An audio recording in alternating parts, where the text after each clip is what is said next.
नमस्कार। जैसा कि मैंने आपसे वादा किया था, मुर्गे की कहानी के बाद एक नया विषय इंश्योरेंस का लेकर के आऊँगा। तो आज के एपिसोड में मुर्गे की कहानी के बाद इंश्योरेंस की कहानी लेकर मैं हाजिर हूँ 4C सुप्रीम लॉ इंटरनेशनल के इस नए एपिसोड। तो आइए जनाब, बिना किसी भूमिका के सीधे मुकदमे पे चलते हैं। इजाज़त है? Okay, done.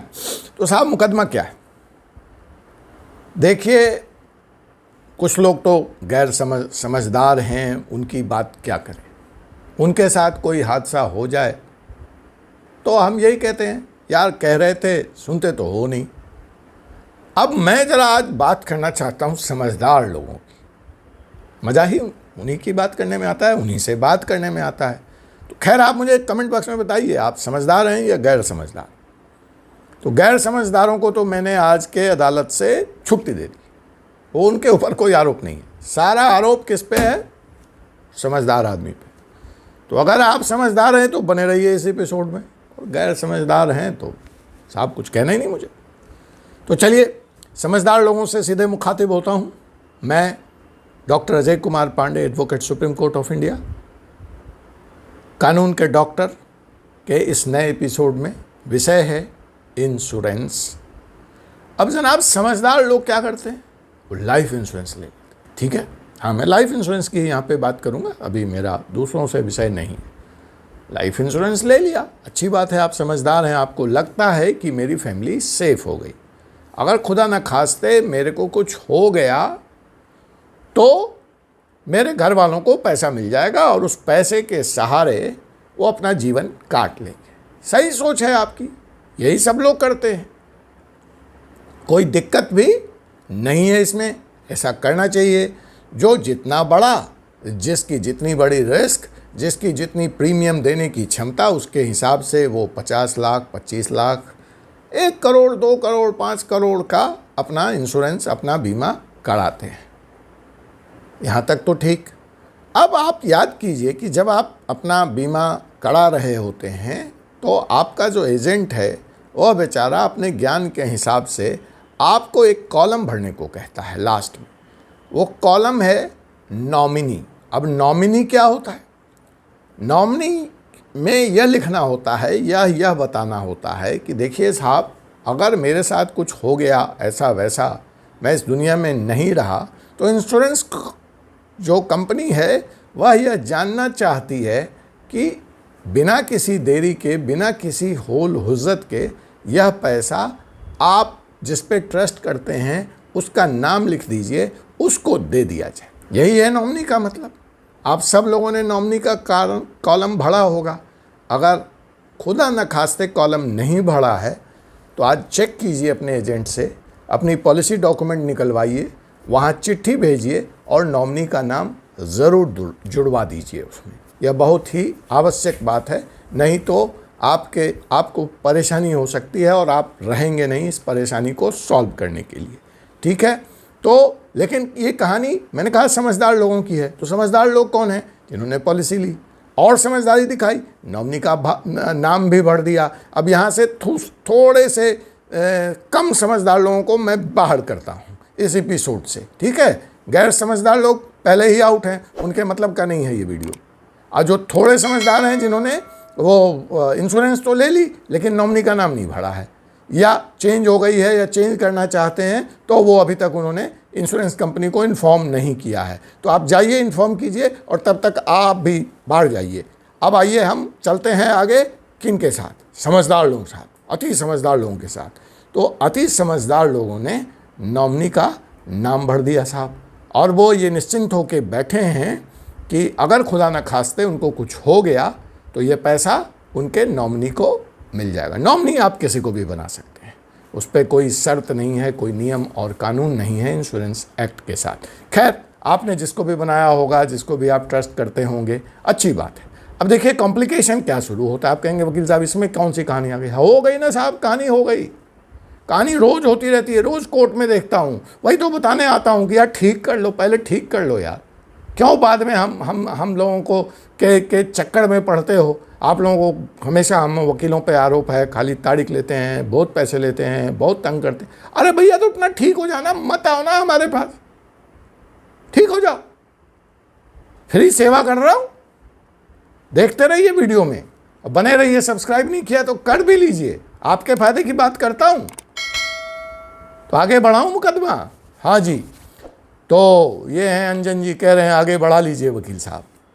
तो आगे ये है कि इस मुकदमे में क्या हुआ कि एक एलायंस जनरल इंश्योरेंस कंपनी का नाम आपने सुना ही हो, कंपनी है इंश्योरेंस, लाइफ इंश्योरेंस कंपनी भी बेचती है। तो ये मुकदमा जो है Amritpal Singh versus Alliance General Insurance Company का है, जिसकी मैं चर्चा करके आपको कुछ संदेश देना चाहता हूँ। तो हमारे जो अमृतपाल सिंह जी थे, जो कि इस केस में पिटिशनर हैं, उन्होंने एलायंस जनरल इंश्योरेंस कंपनी के खिलाफ एक मुकदमा कायम किया, जिसमें उनका आरोप था कि एलायंस जनरल इंश्योरेंस कंपनी ने मुझे डेथ बेनिफिट जो क्लेम है मेरा, जो मेरी माता जी की मृत्यु हो गई है तो मैं नॉमिनी हूँ माता जी के इंश्योरेंस पॉलिसी में, वह पैसा नहीं दे रही। अब यह मुकदमा भिन्न भिन्न अदालतों से चलता हुआ पहुँचा पंजाब हाई कोर्ट में, और पंजाब हाई कोर्ट ने यह कहते हुए अमृतपाल सिंह जी को आफ्टर डेथ बेनिफिट्स उनकी माता जी का इनकार कर दिया। अब क्यों इनकार किया आप यह जानना चाहेंगे? कहने का मेरा मतलब है कि नॉमिनी को death benefit after the death देने से अक्सर इंश्योरेंस कंपनियां इनकार कर देती हैं या नहीं देती हैं, और यह कानूनी तौर पर मान्य है। आप जानना चाहें तो आपका जो सारा प्रयास है, आप जो निश्चिंत होकर बैठे हैं कि मैंने तो नॉमिनी का नाम लिख दिया, अगर मेरे को कुछ होगा तो मेरा पैसा मेरे नॉमिनी को मिल जाएगा और नॉमिनी के माध्यम से मेरे घर वालों को मिल जाएगा। लेकिन जनाब यही कैच है, इंश्योरेंस कंपनियां मना कर देती हैं, और इस बारे में सुप्रीम कोर्ट के कई निर्णय हैं जो इंश्योरेंस कंपनियों के को यह निर्णय लेने में मदद करता है। मैं उसके विस्तार में किसी अगले एपिसोड में आपसे बात करूंगा, या व्यक्तिगत 1-to-1 पे आप पूछ लीजिएगा। लेकिन कुछ जो निर्णय हैं वो हैं चलम्मा वर्सेस तिलागर, एक और निर्णय है विसिन एन खेमचंदानी वर्सेस विद्या खेमचंदानी, और भी एक निर्णय है जिसमें सुप्रीम कोर्ट ने इंश्योरेंस कंपनी के इस फैसले को उचित ठहराया है जनाब, वह है सरबती देवी वर्सेस उषा देवी। सिंपल सी बात है, लास्ट में मैं इसको कंक्लूड करता हूँ कि अगर नॉमिनी और लीगल हायर आपके कानूनी उत्तराधिकार में किसी तरह का विवाद है, छेड़ता है, तो इसके बिना पर इंश्योरेंस कंपनी नॉमिनी को पैसे देने से मना कर सकती है। कानूनी रूप से उसको यह अधिकार है। वह यह भी कह सकती है कि आप जो भी कानूनी उत्तराधिकारी हैं, लीगल हायर हैं, उनसे सबसे नो ऑब्जेक्शन सर्टिफिकेट लेके आइए, सक्सेशन सर्टिफिकेट लेके आइए। कुल मिला के क्या हुआ, आप हैं नहीं, आपने मुसीबत के लिए पैसा दिया था, अब पैसा तो मिला नहीं, उसमें जो देरी हो रही है वो अलग है, और कोर्ट के चक्कर और पैसे खर्च करना अलग है। तो जनाब आप जानना चाहेंगे कि फिर वकील साहब इसका तोड़ क्या है? पहले तो आप मेरी बात से सहमत हों, अगर आप सहमत हैं तो आप जानना चाहेंगे तोड़ क्या है। मैं तोड़ बताऊंगा, बने रहिए। इससे भी ज़्यादा कॉम्प्लिकेटेड मामला जो है वह ग्रुप इंश्योरेंस पॉलिसी को लेकर के आ जाता है। ग्रुप इंश्योरेंस पॉलिसी मतलब जहां आप नौकरी करते हैं, उस संस्थान ने प्रीमियम देकर आपके लिए एक इंश्योरेंस पॉलिसी खरीद रखी है। जब आप युवा होते हैं, ऐसी कंपनी में काम करते हैं, आपकी शादी नहीं हुई होती है, तो इत्तेफाकन आप नॉमिनी अपनी मदर को बनाते हैं, और बाद में आपकी शादी हो जाती है। तब आपकी पत्नी आ गई, आपने नॉमिनी का कॉलम चेंज नहीं किया, मदर चली जा रही है, या आप वो नौकरी बदल छोड़ चुके हैं जनाब, ठीक है, आप दूसरी जगह जा चुके हैं, लेकिन पॉलिसी कंटिन्यू है आपकी, और खुदा न खास्ते आपके साथ कुछ हो जाता है, तो यह सारा के सारा पैसा आपकी मदर को मिलेगा। और आपकी मदर को जब मिलेगा तो उसमें आपके भाई और बहन वो भी हिस्सेदार हो जाएंगे। अब आपकी मदर की मर्जी है कि वो पुत्र वधू को दे या ना दे। आपके बच्चों को दे या ना दे, या दे तो उसका कितना हिस्सा दे। तो ये ग्रुप इंश्योरेंस पॉलिसी में भी ऐसी दिक्कतें देखने को आई हैं, कई केस सामने आए हैं। कुल मिला के मेरा कहने का मतलब है कि नॉमिनी सोच समझकर बनाएं। नॉमिनी फाइनल नहीं है, नॉमिनी का इस पैसे में कोई अधिकार नहीं है। मृत्यु के बाद इंश्योरेंस कंपनी जो भी पैसा देगी वह आपकी संपत्ति है, सेल्फ एक्वायर्ड संपत्ति का हिस्सा है, और उसका बंटवारा हिंदू सक्सेशन एक्ट के हिसाब से, सक्सेशन एक्ट के हिसाब से, जिसमें class 1 heir, class 2 heir, class 3 heir इत्यादि इत्यादि हैं, उसके अनुसार से ही होगा। तो आप इस गलत फहमी में ना रहें कि जनाब नॉमिनी बनाकर आपको आपका पैसा आपके परिवार वालों को मिल गया, अगर विवाद छिड़ा तो इंश्योरेंस कंपनी लीगल हायर को ही पैसा देगी। कानून इसी बात का समर्थन करता है। इसका तोड़ मैंने कहा था मैं बताऊंगा। इसका तोड़ यही है कि समय रहते स्टेट प्लानिंग करें, विल लिखें।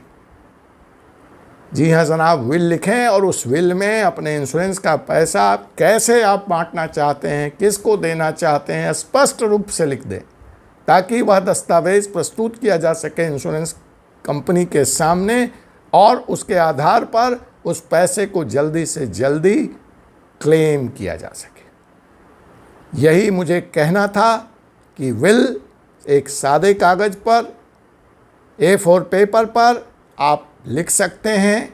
किसी कानूनी सलाहकार की मदद लें तो अति उत्तम है, लेकिन फ़िलहाल ये विषय इंश्योरेंस से संबंधित था, नॉमिनेशन से संबंधित था। मैंने आपको जो मुकदमे सुप्रीम कोर्ट तक आए हैं उनके आधार पे आपको बता दिया कि when it is between nominee and the legal heirs, तो जो कानूनी उत्तराधिकारी हैं उनका अपर हैंड है, वही इस पैसे के अधिकारी हैं। और इस पैसे का बंटवारा अगर आपका विल नहीं है तो वो जो हमारा हिंदू सक्सेशन एक्ट है उसके आधार से class 1 heir, class 2, class 3 heir पर के हिसाब से होगा। इस विषय में अगर आप ज़्यादा जानना चाहते हैं तो मैं हिंदू लॉ पे जुडिशरी का एग्ज़ाम प्रिपेयर करने वाले बच्चों की क्लास लेता हूँ। आप उस क्लास को ज्वाइन कर सकते हैं, उसका लिंक डिस्क्रिप्शन में प्रोवाइड कर दिया जाएगा। हिंदू लॉ पे आप मेरे कई सारी किताबें हैं, कई सारे लेख आते हैं, आप उनका भी अध्ययन कर सकते हैं। और आपका कोई 1-to-1 सवाल हो तो आप कमेंट में चैट बॉक्स के माध्यम से मुझे जनरल सवाल, स्पेसिफिक सवाल तो कागज़ पत्तर दस्तावेज देखने के बाद ही जवाब दिए जा सकते हैं जनाब। तो आप जनरल सवाल मुझसे चैट के माध्यम से, फेसबुक के माध्यम से, ईमेल के माध्यम से, व्हाट्सएप के माध्यम से भी पूछ सकते हैं। मैं अपनी तरफ से आपको पूरी तरह से संतुष्ट करने का वादा करता हूँ। हिंदू लॉ की क्लास में, हिंदू लॉ पे आपका सक्सेशन में, उत्तराधिकार में, प्रॉपर्टी राइट्स में, रियल एस्टेट प्लानिंग में इंटरेस्ट है तो आप मेरे लाइव क्लास को भी ज्वाइन कर सकते हैं। और जो लोग मेरे साथ कानून के डॉक्टर के इस YouTube चैनल में कोई भूमिका निभाना चाहते हैं, किसी तरह का कंट्रीब्यूशन करना चाहते हैं, वह भी मुझसे संपर्क कर सकते हैं। और हम इस पावर ऑफ नॉलेज को और पावर, एक्सपोनेंशियल पावर आपके माध्यम से देने का प्रयास करेंगे। और आपसे फिर मुलाकात होगी एक अगले एपिसोड में एक ऐसे ही दिलचस्प और काम के विषय के साथ। बने रहिए कानून का doctor Ajay Kumar Pandey, Supreme Court of India के साथ। धन्यवाद।